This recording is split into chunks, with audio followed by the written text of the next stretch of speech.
Yung mga talaba na inaani o kumakapit sa mga tanim nila Tatay Tony na talaba, dito mismo din sa mga similya ng talaba ito na nanggagaling.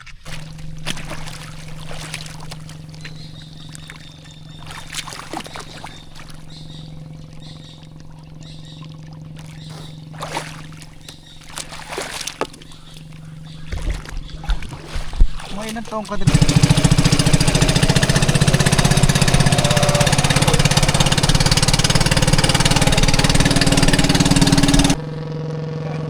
Ito tayong muli sa oyster farm dito sa Malolos. At sasamahan natin si Tatay Tony at Tatay Junior ng mag-harvest ng mga talaba dito sa oyster farm dito sa Malolos. Yung mga inaani nila Tatay Junior at Tatay Tony ng mga talaba dun sa mga bakanteng lote, dito po nang galing yan. Dito sa mga nakikita yung mga kawayan na to, dito nang galing yung mga iniligas na talaba mula dito sa mga balag na to at doon pinalaki sa mga bakanteng lote. At ngayon ay mag-harvest tayo dahil may order kay Tatay Tony at Tatay Junior ng mga talaba. Eto tayo sa dagat ngayon at magkukontent tayo ng mga nangunguha ng talaba. At ang mga kadalasang mga may-ari ng mga talabahan ito ay mga tiga Bagna. Ito na tayo.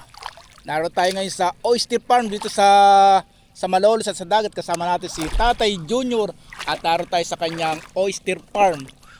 Yung inaani ni Tatay Junior ay ilang banyera ba anihin mo ngayon kukunin? Mga 6 lang. Oh. Magha-harvest pala si Tatay Junior ng mga 6 na banyera. Ang isang banyera ni Tatay ay nagkakahalaga lang ng 1,000. Malalaki yung kanyang mga talaba at pang solo-solo na nga oh. Eto, kukuha tayo ng talaba doon sa ilalim oh.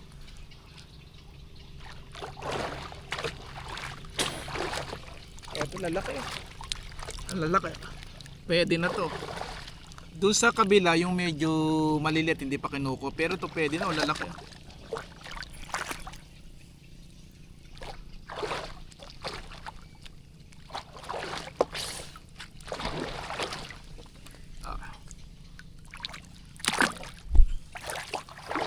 Dahil may order kay Tatay Tony Pilasar ng talaba, malaki yung talaba niya ngayon.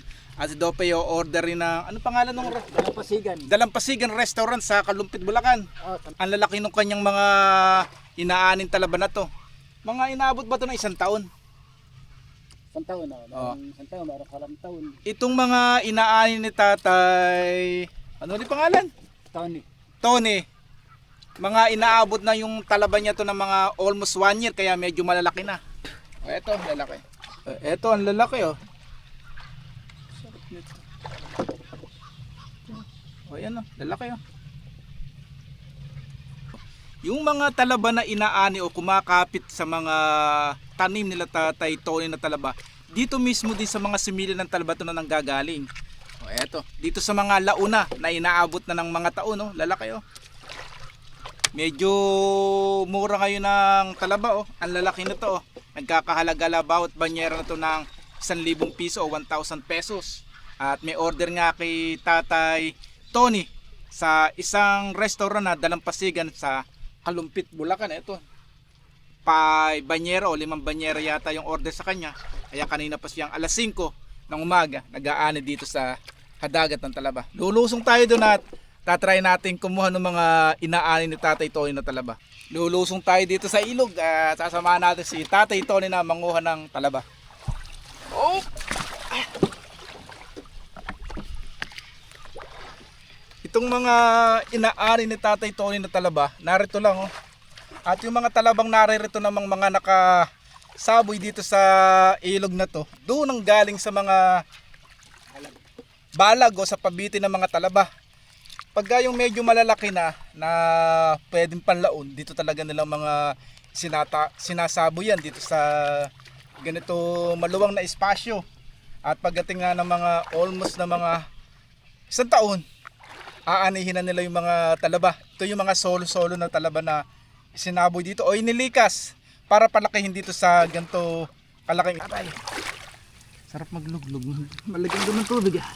Oh, hindi ka nakainitan. Yeah. Lalaki pala.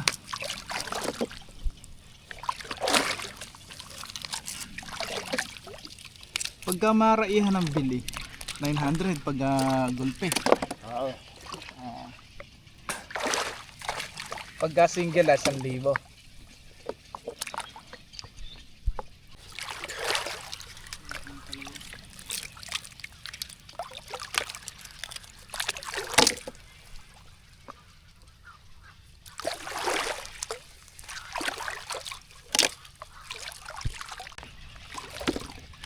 Pagka order ka pala kay tatay ng isang banyera lang 1,000, pero pagka yung o-order ka kay tatay na pang negosyo, yung marami kang order na banyera, kung sakalin 5 o 10, may discount si tatay na 100, kaya magiging 900 lang isang banyera kung maraihan ang inyong kuha.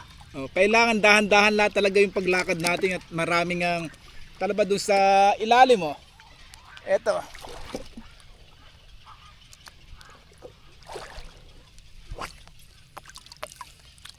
Maganda yung talaba nyo, malalaki.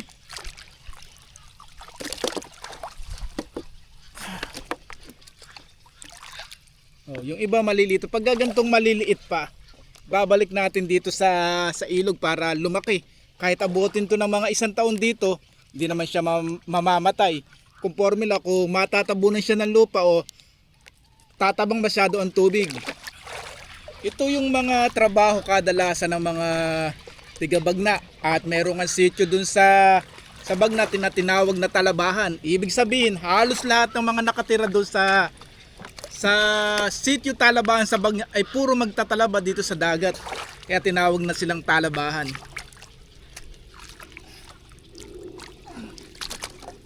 Ito. Ang lalaki na oh.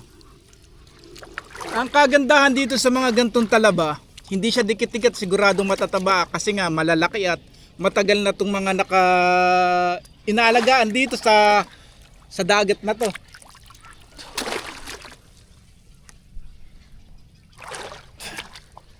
Ayan, pag gantong malilit, babalik natin. Lalaki oh. Sarap bumili. Siguradong lalaki ng laman nito. Talabang yun. Sasali na ni tatay. May kumakapit ding mga tahong dun sa talaba oh. Ang lalaki oh. Sa palengke medyo may kamahalan din tong gantong kalalaking mga tahong, pero dito kumakapit lang siya. Doon sa tahongan naman dun sa laot, pagka napunta kayo, talagang puro tahong yung makikita mo. Halos wala kang makikitang mga talaba. Ba't nga kaya ganun ano? Doon sa tahongan walang talaba, puro tahong din. Malaki itong talabahan ni Tatay Junior na to oh. Eto. Sarili ko yung laman lang, pero yung ito. Lote hindi. Binubuhis ko lang. Sarili po niya yung mga inaalagaan niyang talaba dito sa lupa na to, dito sa lote na to. At ito po yung lote naman na to ay binubuwisan ni tatay doon talaga sa talagang may-ari nito. Malalaki yung mga talaba niya na oh. Kung bibili ka kay tatay ng mga 5 banyera nito, magkakaroon ka ng discount. At sabi nga ni tatay na pagka isa lang na ganito bibili mo sa banyera, ito lalaki oh. Ayan. Mabibili mo yan ng 1,000, pero kung sakaling bibili ka sa kanya ng mga 5 banyera at pang ninegosyo mo, bibigyan kanya ng discount ng mga hanggang 900 pesos per banyera. Yan oh. Medyo malalim kasi rito, kaya sisid. Doon nung nakatalp eh. Ano, bagong lagay ko lang kasi. Medyo maliliit pa.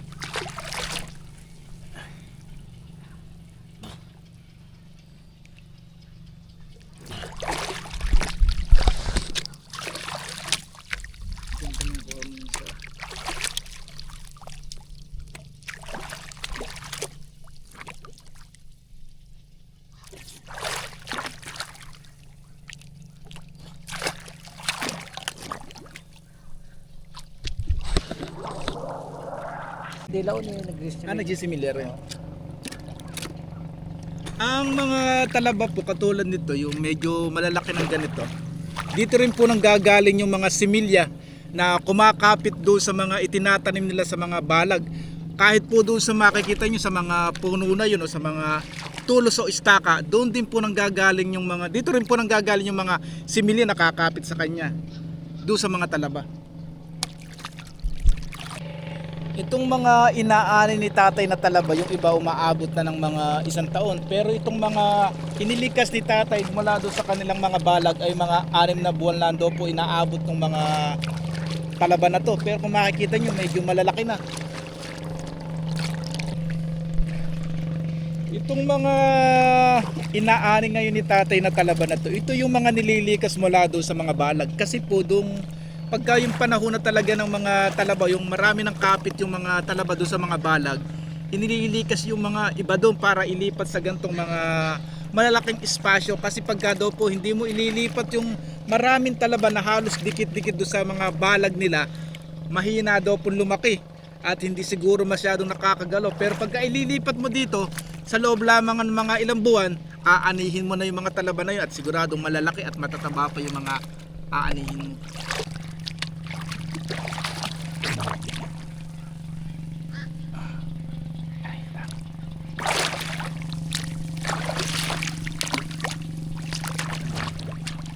Sisid.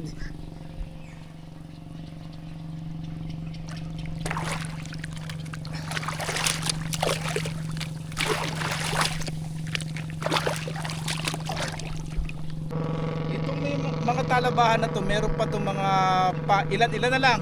At sa susunod na mga buwan, kung makikita nyo itong mga talabahan na to, samahan nyo po ako at magsisimula naman po sila magtanim sa mga bandang December at October ng mga talaba dito sa napakalawak na oyster farm dito sa Malolos.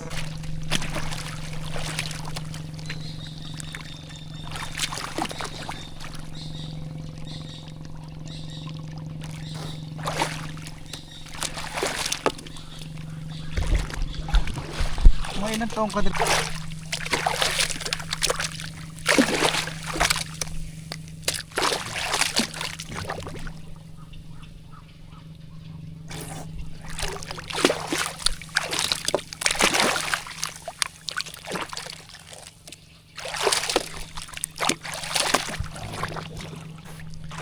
Alam niyo po ba, mayroong isang street dito sa Malolos o sa Bagna na may tinatawag na talabahan. Kaya tinawag na talabahan po kasi dahil dito sa pagpaparm o pag-aalaga nila ng mga talaba dito sa dagat. At halos karamihan po ng mga tao dun sa sitio ng talabahan ay puro po may mga ari ng mga talaba dito sa dagat.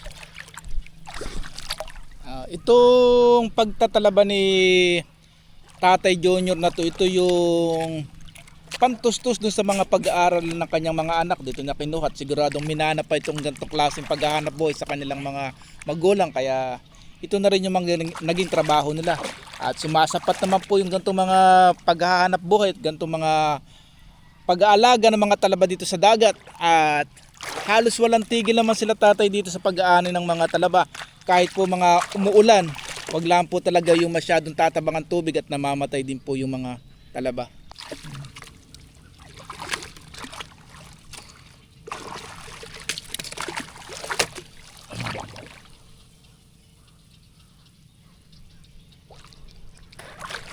Dahil yung mga nasa balag mo tatay, ubos na. Wala na rin. Mga anong buwan uli kayo mag-i-start? Pagkalipas po ng mga ilang buwan uli o mga 3 months sa bandang September, yung mga talabahan ni tatay doon sa mga balag na nung magsisimula naman pong mga magtanim sila. At ang itatanim po nila din din po nila doon sa mga balag, yung mga balat ng talaba na nagmula din po sa mga inani nila tatay na to. At yun naman po ay inaabot din halos ng mga 5 months hanggang 6 months bago mag-harvest muli.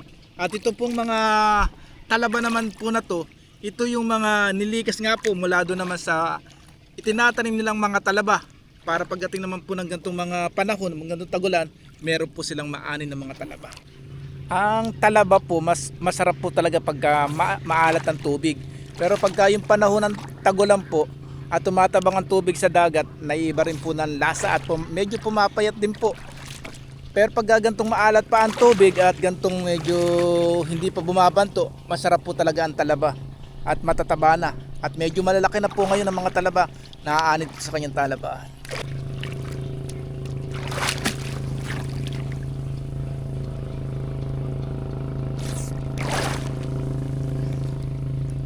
Oh, sasisip. Katiyan. Kaya naman lang ngayon hindi malamig pagka panahon. Ang kagandahan naman po dito sa mga talabahang ganito, pagka lumaki na yung mga talaba, pinamamahayan din to ng mga maraming mga hipon, alimasag, pati alimango. Dahil doon po sa mga nutrients sa mga talaba o sa kumakapit na mga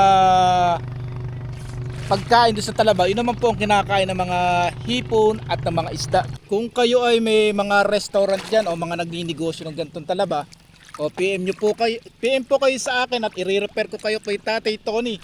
At ang isang banyera nga po nito ay mabibili mo sa kanya ng 1,000 pesos. Pero pagka marami daw po kayong order sa kanya, 900 lang. Kung order kayo ng mga 5 banyera, makukuha lang po nyo sa kanila ng 900. Pero pagka isang banyera, 1,000 po. Pero may panahon din po na medyo may kamurahan tong gantong klaseng talaba. Kasi nga po ngayon ay ang panahon ay papunta sa tagulan at paubos na po yung mga talabang inaalagaan nila doon sa mga balag. Kaya yung mga inaan nilang talaba, dito lang po yan sa mga nakasaboy dito sa dagat. Ito po yung malalaki na at solo-solo na, hindi yung kumpul-kumpul. Ito kung makikita naman po ninyo. At malalaki nga yung talaba ni Tatay Tony kung ikukumpara natin doon sa mga nakasabit na talaba doon sa kanyang mga balag.